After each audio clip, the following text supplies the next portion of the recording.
Deus. Então, todo mundo precisa de um Natan. Você tem o seu? Vamos estar lendo, gente, a Bíblia. Vamos ver todo esse contexto de que o profeta Natan chega até o rei Davi, né? Diante de uma situação, e ele chega ali com todo o cuidado. Estamos no segundo livro de Samuel, capítulo 11. Vamos fazer uma leitura ali, para a gente entender esse contexto. Davi comete o adultério, ou situação. E aconteceu que, tendo decorrido 1 ano, no tempo em que os reis saem para a guerra, enviou Davi a Joabe e a seus servos com ele, e a todo Israel, para que destruíssem os filhos de Amon e cercassem Rabá. Porém, Davi ficou em Jerusalém.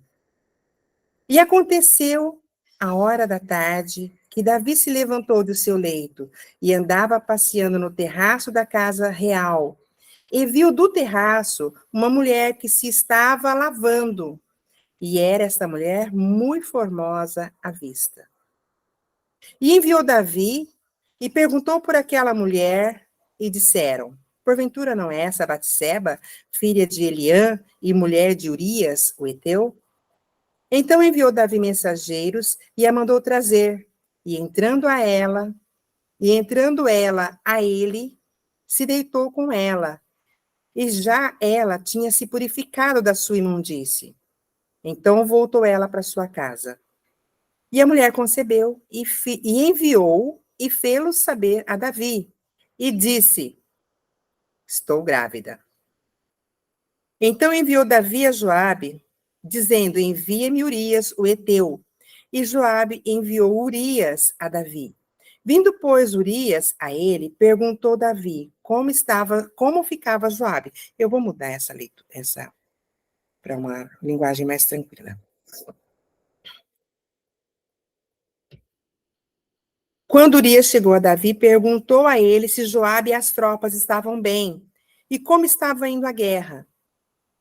Depois disse a Urias: vai para casa e descanse um pouco.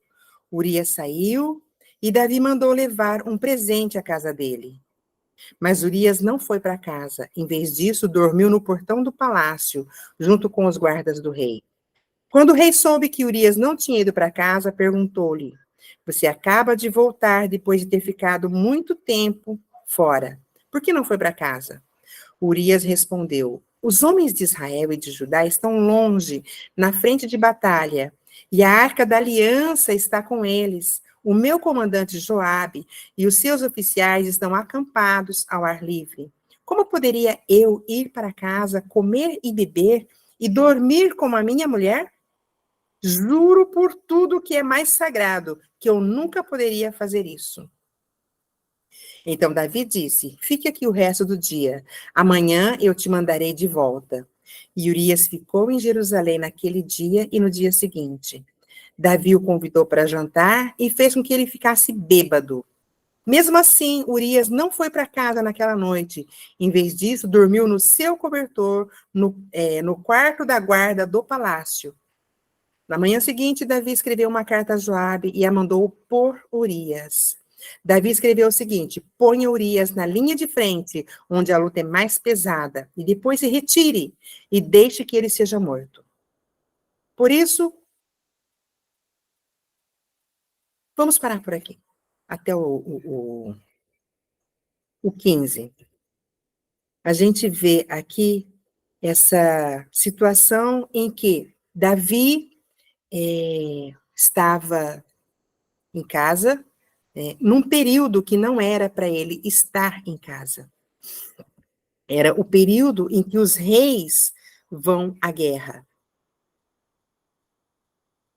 Vamos orar. Deus querido, já estamos em tua presença, fizemos a leitura da tua palavra, e a tua palavra fala por si só, Senhor. Peço a Deus que o teu Espírito Santo esteja me conduzindo, que o teu Espírito Santo esteja na minha vida, e nos ensinando a nós, Senhor, a, a viver mais, a aprender mais com o Senhor e com a tua palavra. Tua palavra diz que tudo que foi escrito para o nosso ensino. Então, abre os nossos ouvidos, abre os nossos olhos, abre o nosso entendimento e dá-nos a disposição de viver conforme os ensinamentos da tua palavra. Que a nossa vida seja para a honra e glória do teu nome. Em nome de Jesus. Amém. Então, esses versículos que a gente vê aqui, eles marcam um evento significativo da vida do rei Davi. Foi aqui narrou a história do adultério dele com Batseba e o envolvimento dele na morte de Urias. E Batseba era uma mulher casada. E quando o versículo 1 diz que era o tempo em que os reis saem para a guerra, Davi, no entanto, ficou em casa. Ele mandou Joabe, o seu comandante do exército, liderar as tropas em uma campanha militar. Mas ele não fez isso, né? Essa decisão dele de ficar em casa enquanto o seu exército estava em guerra acabou levando a uma série de eventos desastrosos, que resultaram em sérios problemas pessoais e espirituais para ele. Conforme a gente vê na sequência da narração, da narrativa, e depois, mais para frente, também a gente vê que esse acontecimento na vida de Davi trouxe sérias consequências para a vida pessoal dele e para o reino. Então, a gente aprende aqui que mesmo grandes homens como Davi podem cometer graves erros quando cedem às tentações e abandonam as suas responsabilidades. Davi deixou de cumprir uma responsabilidade, a gente viu. Ele deixou de estar à frente do exército. Ele mandou que Joabe fosse para liderar o seu exército. Isso também trouxe consequências na vida de Joabe. Joabe se tornou uma pessoa poderosa, controversa e desafiadora. As atitudes dele, as influências dele tiveram impactos significativos na história de Israel. Ele assassinou o comandante Abner mais para frente, contra a vontade de Davi, e apoiou Adonias para a sucessão do trono quando o rei Davi morreu, né? Sabendo que isso era contra a vontade de Davi. Davi, por não ter ido para a guerra, por não estar cumprindo a sua responsabilidade, ficou em casa, e aí ele ficou entediado, ficou uns dias ali, descansou, aí ficou entediado. Vocês já ouviram aquele ditado popular, mente vazia, oficina do diabo? Davi estava mente vazia, passeando para lá, para cá. Essa ideia de que mente vazia, oficina do diabo, reflete a ideia de que quando a gente não está ocupado com pensamentos ou atividades construtivas, nossa mente pode ser influenciada por impulsos negativos. No caso de Davi, a sua mente ociosa o levou a tomar decisões moralmente erradas, como cometer adultério com Batseba e, posteriormente, tentar encobrir o seu pecado, o que resultou em consequências devastadoras.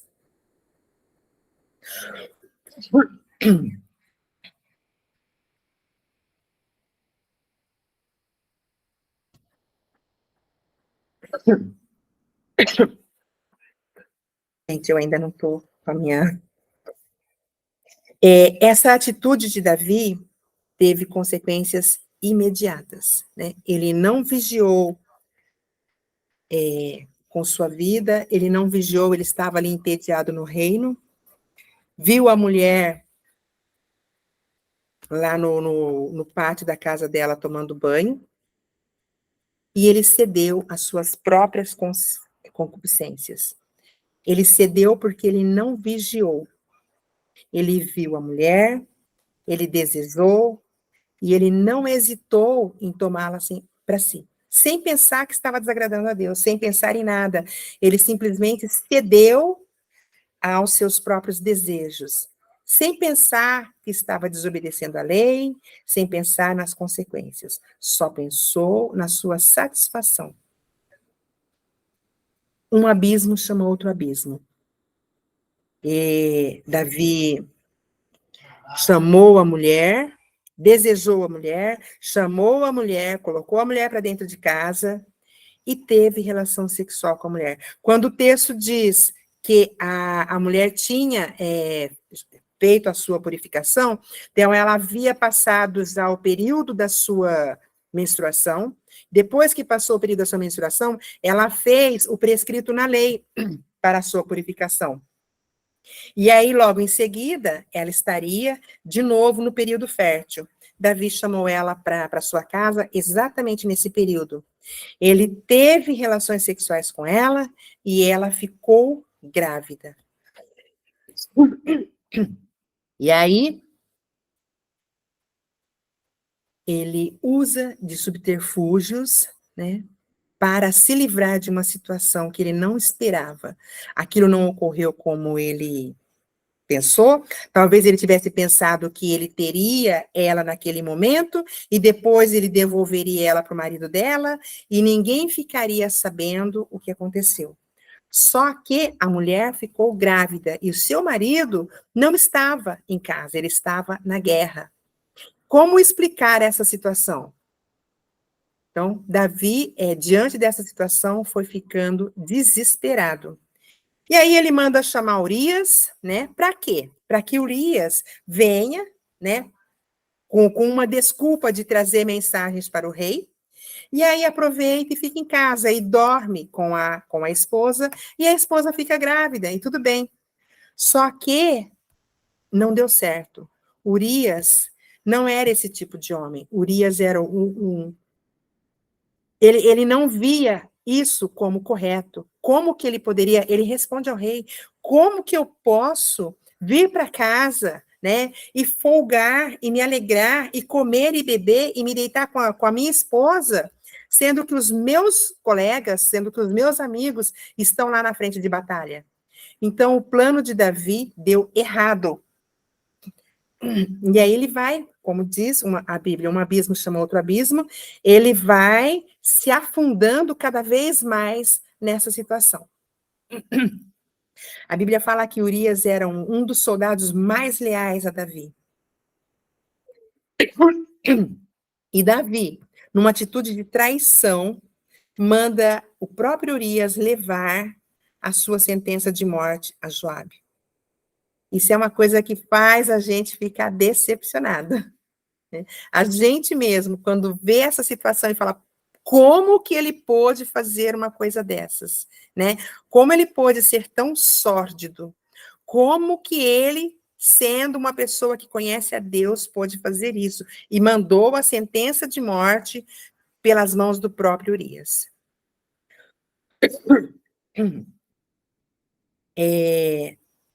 Normalmente essa parte da história é contada para lembrar a profundidade da queda moral de Davi em um momento de fraqueza. Momento de egoísmo, momento em que ele deu vazão à sua carne.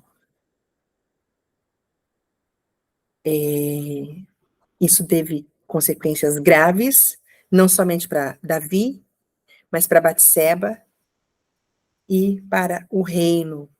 E até a própria criança, né, que não teve pecado algum, morreu. Né, o Senhor não deixou viver. Diante dessa situação e diante da atitude de Davi, né? Davi, ele era o rei, né? Ninguém iria falar nada com ele. Ninguém iria ousar condenar ele. Então, ele esperava que o tempo passasse e tudo voltaria ao normal. Só que não. Deus viu. Deus viu e mandou o profeta Natã para ir falar com Davi. E uma coisa maravilhosa que a gente aprende aqui com Deus enviando Davi, né? Porque Davi poderia ter continuado a reinar e não ter havido consequência, não ter ele pensar que está tudo bem, né? E ter continuado a vida. Só que Deus mandou o profeta Natan falar com Davi. O Senhor enviou alguém para conscientizar Davi do seu erro, né? E fazer ele voltar atrás. A Bíblia fala que Deus não quer que o ímpio morra em seu pecado. Ele não tem prazer na morte do ímpio. E muito menos Deus deseja que um dos seus filhos esteja afastado dele. E o maravilhoso é que o próprio Deus nos atrai a ele. Por sua graça e por sua misericórdia. Ele nos chama para viver em sua presença. Ele nos atrai. Ele manda seus filhos. Ele arranja formas de nos fazer voltar. Deus levanta pessoas para falar com a gente, para nos corrigir, quando estamos com algum pensamento errado, algum pensamento que não vem dele, ou alguma atitude que o desagrada. Deus levanta pessoas para falar com a gente e para nos trazer de volta. Deus vem em nosso socorro, Deus mesmo vem em busca de nós, em nosso favor, porque Deus não quer que a gente se afaste dele, Deus não quer que a gente morra no pecado. E se acontecer de Deus mandar e a gente não se arrepender e a gente não voltar atrás, a responsabilidade é toda nossa, como na passagem do Atalaia, que Deus fala com Ezequiel. Quando eu mandar você falar alguma coisa, você vai e fala. Se a pessoa se arrepender e voltar do seu erro, essa pessoa será salva. Mas você cumpriu a sua parte. Mas se essa pessoa não se arrepender e ela morrer no seu pecado, ela vai receber a sua paga, mas você estará livre. Então, aqui o profeta Natan foi essa pessoa que foi esse atalaia na vida de Davi.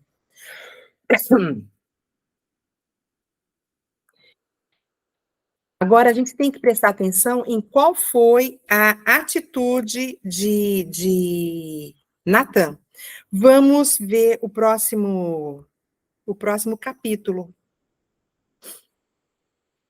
No versículo 1 do capítulo 12, diz assim: O Senhor Deus mandou que o profeta Natan fosse falar com Davi. E ele foi e disse: Havia 2 homens que viviam na mesma cidade. Um era rico e o outro era pobre.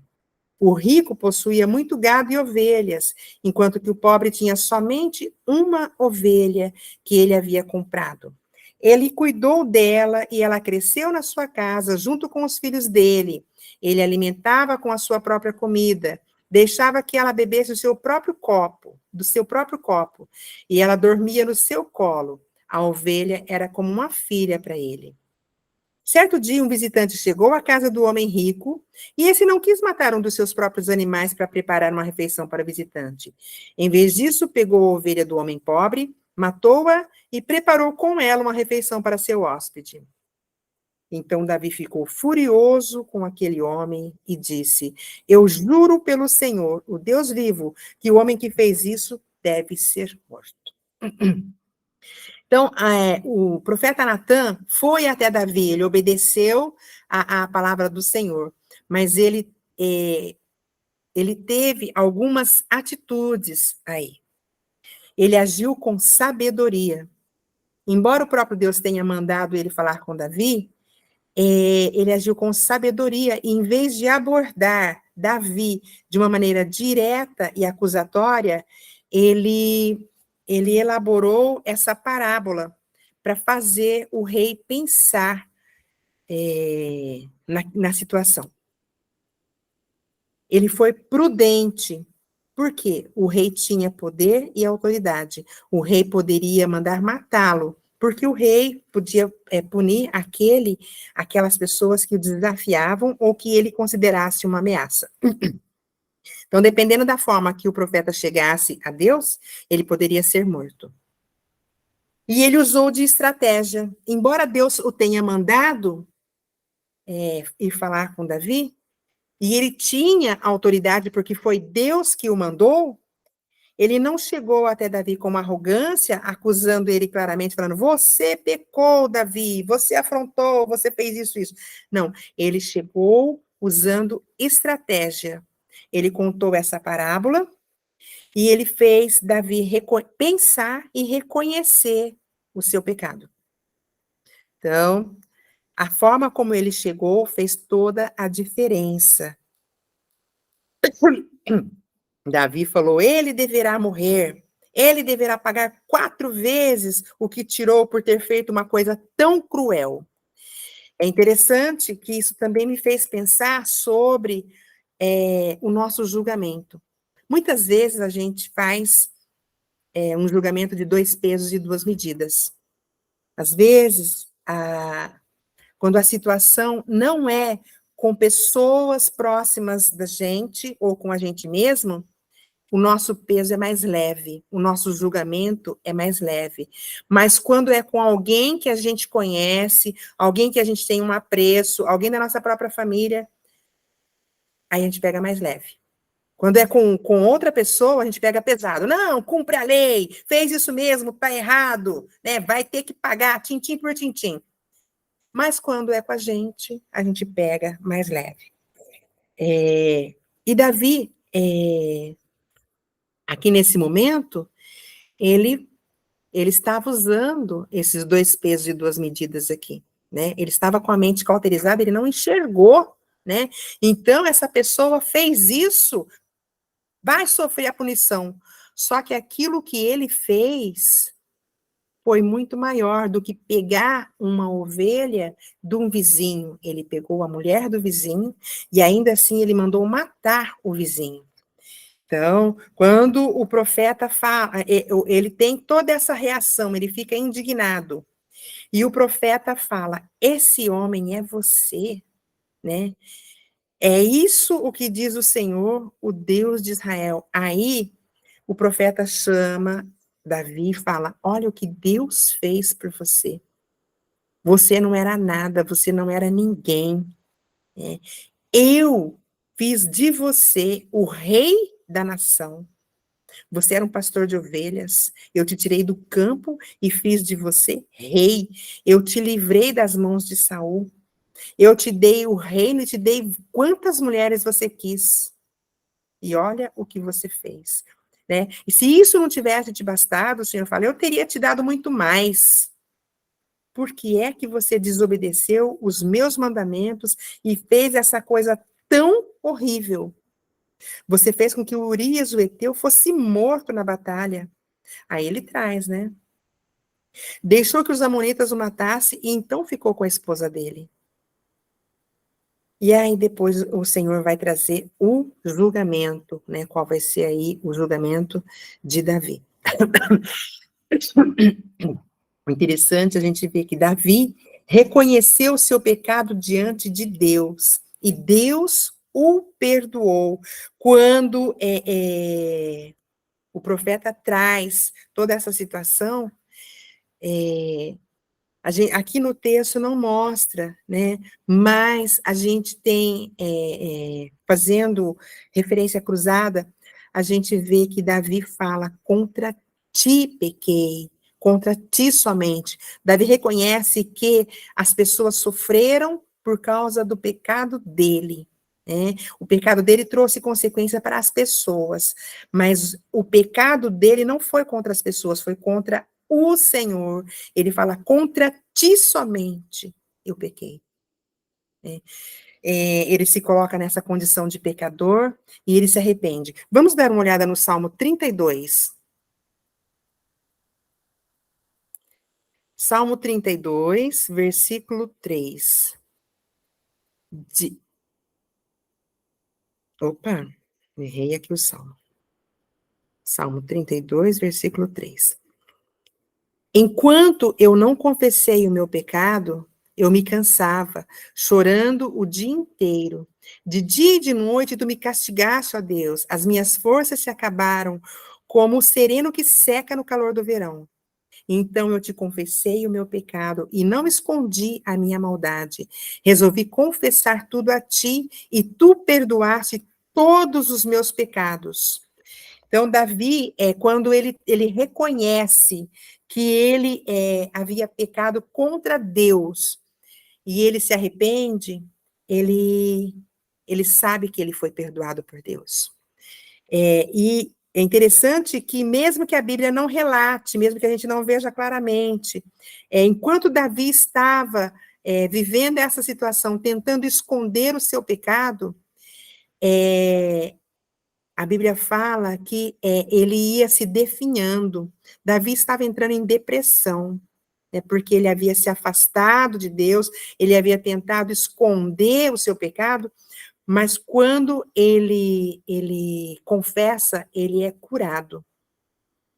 Olha só, então confessei e não escondi a minha maldade, resolvi confessar tudo a ti, e tu perdoaste todos os meus pecados. Por isso, nos momentos de angústia, todos os que são fiéis a ti devem orar. Assim, quando as grandes ondas de sofrimento vierem, não chegarão até eles. Então, ele passou por um momento de tristeza, de depressão, de luta, porque ele estava afastado do Senhor, vivendo, sofrendo o peso do pecado. Enquanto eu calei o meu pecado, a sua mão pesava sobre mim.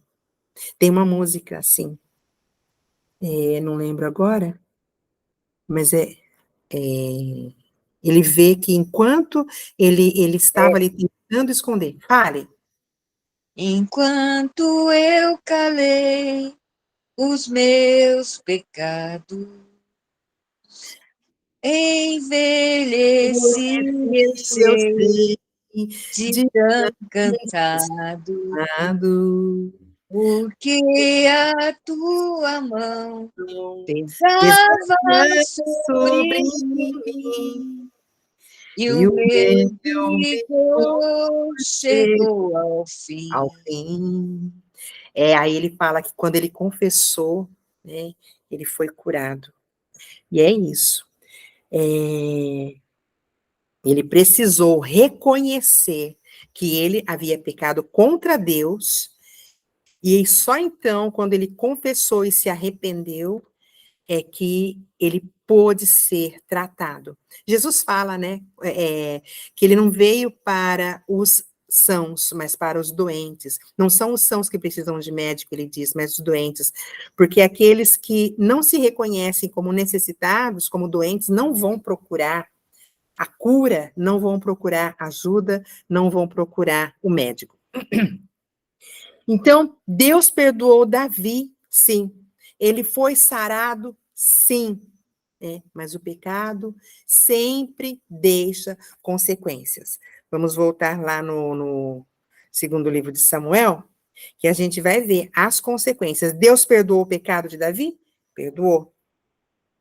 Mas a punição iria acontecer, a consequência, né? Consequência, porque a mulher ficou grávida, a gravidez não iria assumir, né? Então, consequência tem. Aí, Deus fala para ele, portanto, porque você me desobedeceu e tomou a mulher de Urias, sempre alguns dos seus descendentes morrerão de morte violenta.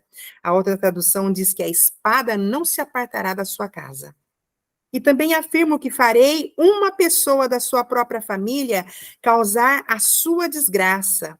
Você verá isso quando eu tirar as suas esposas e as der a outro homem, e ele terá relações com ela em plena luz do dia. Isso aconteceu, Deus está falando aqui, uma pessoa da sua própria família. Quando Absalão se revoltou contra Davi e houve aquela revolução interna ali no reino, Absalão quis tomar o reino e ele foi e violentou as esposas de Davi na frente de todo o povo, à luz do dia, né? Então, essa profecia se cumpriu ali. Daí Deus fala: você pecou escondido, em segredo, mas eu farei com que isso aconteça em plena luz do dia, para todo Israel ver. Então, aquilo foi consequência do pecado de Davi. O pecado dele trouxe consequências físicas e consequências espirituais. Então, Davi disse, eu pequei contra o Senhor. Natan respondeu, o Senhor perdoou o seu pecado, você não morrerá. Mas porque fazendo isso você mostrou tanto desprezo pelo Senhor, o seu filho morrerá. Então o Senhor fez com que o filho de Davi e da mulher de Urias ficasse muito doente. Aí depois a gente vê que essa criança acaba morrendo mesmo, né? Depois, Davi tem da própria Batseba, Salomão, né? E ele vai ser o rei. Então, a gente vê aqui que o pecado sempre deixa consequências. Deus perdoou Davi, ele foi perdoado, ele foi sarado até da sua depressão, mas o pecado deixou as consequências. O filho dele morreu, né? O pequeno daquele momento, a consequência do adultério, acabou sendo morto. Vamos ver aqui algumas das consequências do pecado de Davi. Ele perdeu a confiança de alguns dos seus seguidores, porque essa história não ficou oculta. As pessoas falavam, o rei Davi cometeu adultério com a mulher de Urias. O rei Davi mandou matar Urias para esconder que a mulher ficou grávida, para ele não descobrir que a mulher ficou grávida.